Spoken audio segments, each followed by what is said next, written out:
ഹേ all അസ്സലാമു അലൈക്കും. അപ്പോൾ ഇന്ന് കുറച്ച് ഫ്രൂട്ട്സൊക്കെ വാങ്ങാനായിട്ട് ഇറങ്ങിയതാട്ടോ. നേരെ വന്നിട്ടുള്ളത് നമ്മളെ ലുലുവിലേക്കാണ്.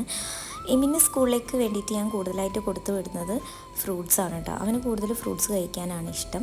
അവൻ്റെ ഫേവറേറ്റാണ് സ്ട്രോബെറി. അപ്പോൾ ഇന്ന് സ്ട്രോബെറിക്ക് അത്യാവശ്യം നല്ല റേറ്റൊക്കെ കുറവായതുകൊണ്ട് ഓഫർ ഉള്ളതുകൊണ്ട് നമ്മളൊരു 3 ബോക്സ് എടുത്തിട്ടുണ്ട്. അത് കഴിഞ്ഞ് റംബൂട്ടാൻ എൻ്റെ ഫേവറേറ്റാണ്, എമിൻ്റെ ഫേവറേറ്റാണ്. പിന്നെ ആപ്പിളൊക്കെ വാങ്ങിച്ചു. ഇന്ന് എന്താണെന്നറിയില്ല, നല്ല രീതിയിൽ തന്നെ ഓഫറൊക്കെ അവൈലബിൾ ആയിട്ടുണ്ടായിരുന്നു ലുലുവിൽ. പിന്നെ ഫിഷിൻ്റെ സെക്ഷനിലേക്ക് പോയി. ഇവിടുന്ന് എൻ്റെ ഏറ്റവും ഫേവറേറ്റ് ആയിട്ടുള്ള സാധനമാണ് പ്രോൺസ്. അപ്പോൾ അത് വാങ്ങി. അത് കഴിഞ്ഞ് വരുമ്പോഴാട്ടോ നല്ല അടിപൊളി സ്മെല്ലുള്ള ഒരു പെർഫ്യൂം കണ്ടത്. അപ്പോൾ ഒന്നും നോക്കില്ല, അത് വാങ്ങി. 38 റിയാലാട്ടോ ഈ ഒരു പെർഫ്യൂമിന് വരുന്നത്. നല്ല അടിപൊളി സ്മെല്ലാണ്. പിന്നെ ഇത്ര വലിയ ടൊമാറ്റോ ആരെങ്കിലും കണ്ടിട്ടുണ്ട്? അതിൽ വീഡിയോയിൽ എത്രത്തോളം കാണുമെന്ന് അറിയില്ല, എന്നാലും നല്ല വലുപ്പമുണ്ട്. പിന്നെ ഞാൻ കൂടുതലും യൂസ് ചെയ്യാറുള്ളത് ഇതുപോലത്തെ സ്മോൾ ടൊമാറ്റോസാണ് കേട്ടോ. അത് കഴിഞ്ഞ് വരുമ്പോൾ ചെറിയ വാട്ടർമെലൻ ഇങ്ങനെ കട്ട് ചെയ്ത് വെച്ചിരിക്കുന്നത് കണ്ടു.